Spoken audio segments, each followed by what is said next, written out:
What's the deal with keto? In case you're new to my channel, I'm Slick Nick. I am your personal keto bro. I'm not a doctor, I'm not a dietitian, a nutritionist, a personal trainer. No, none of those things. Just a guy in Tennessee with a camera who is experimenting on himself for the whole world to see. Your entertainment and for your insight. You can watch me go through the process. I'm not here to tell anybody to be keto.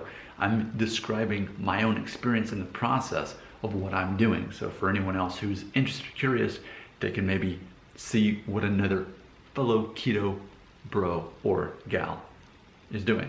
It's all bro science. I'm not claiming to be a doctor. But what I want to share in this video is what I have designed, I've compiled, what I'm going to call the 5 pillars of keto. You know, keto, here's what keto is not. A lot of people have it wrong. They think keto is that you just eat 0 carbs and you just eat a bunch of processed meat, and that's keto, and then you lose weight. Well, that in my mind is more of a dirty keto situation. But for those of us who are committed, this is a lifestyle for us, this is really what it comes down to. 5 things. Number 1, filling up on fat and fiber. So it's a matter of we're getting our energy for both our body and our brain from fat, because the human body has been designed to make better fuel off of fat, not carbohydrates. So that's its preferred fuel is going to be from fat specifically. But also we need fiber. Now carbohydrates, not so much. Fiber. So this is going to come from vegetables. Yes, there are carbohydrates in vegetables, but specifically every time I eat, which is only really twice a day, 2 meals, usually one at 2 and then another time at 5:30. Those are my 2 meals between a window of really only from 2 to 7, really only about 5 hours. But during that time, I am eating plenty of fat. Typically by default, there's protein in there, and then definitely the fiber. So a lot of leafy, like kimchi, cabbage, sauerkraut, salads mainly.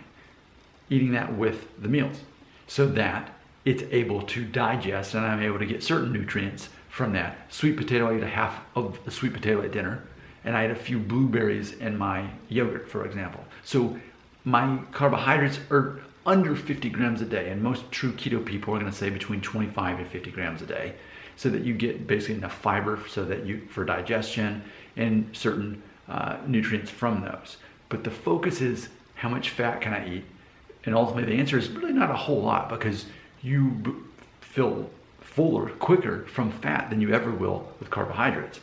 And that's the whole concept is, and this is what a lot of people don't know, that carbohydrates trigger insulin. Insulin stores fat. Insulin makes you hungry. So imagine if you go through the day like I do, and you consume 0 carbohydrates until the very end of the day at my 5:30 meal. Well, by that point, I've already used most of my energy, and I've got that from fat and some protein. But my insulin never got triggered until the very last meal of the day.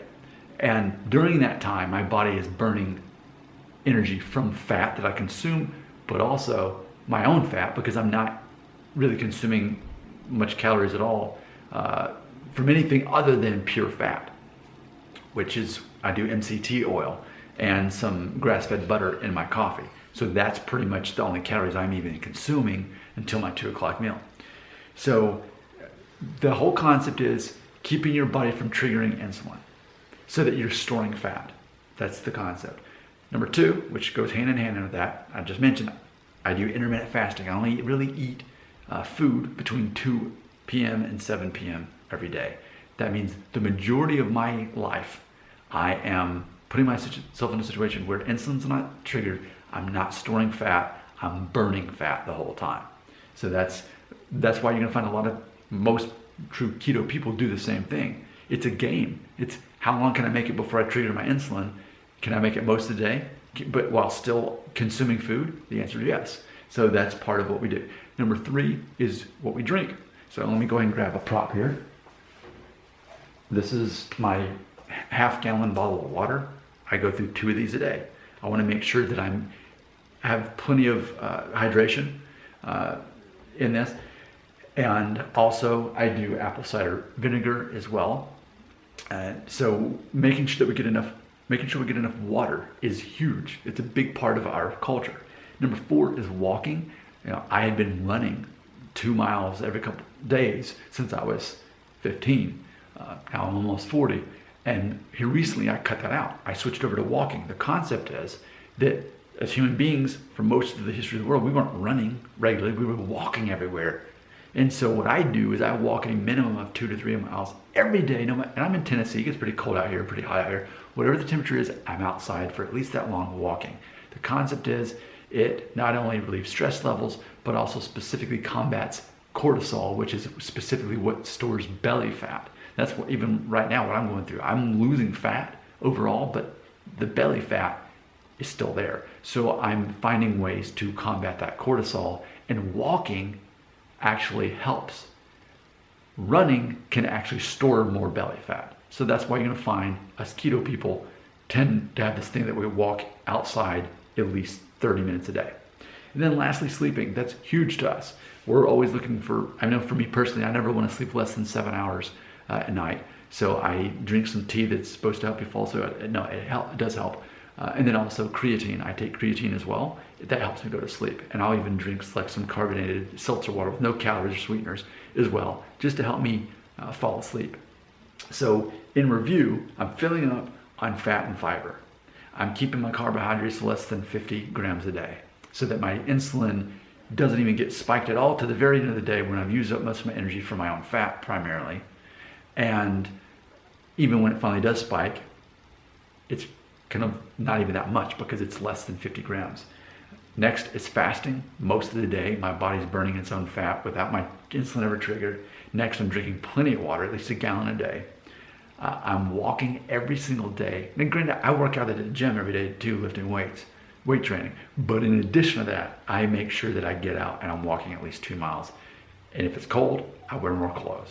If it's hot, I wear less clothes. But I want to make sure I let my body adapt to that environment outside.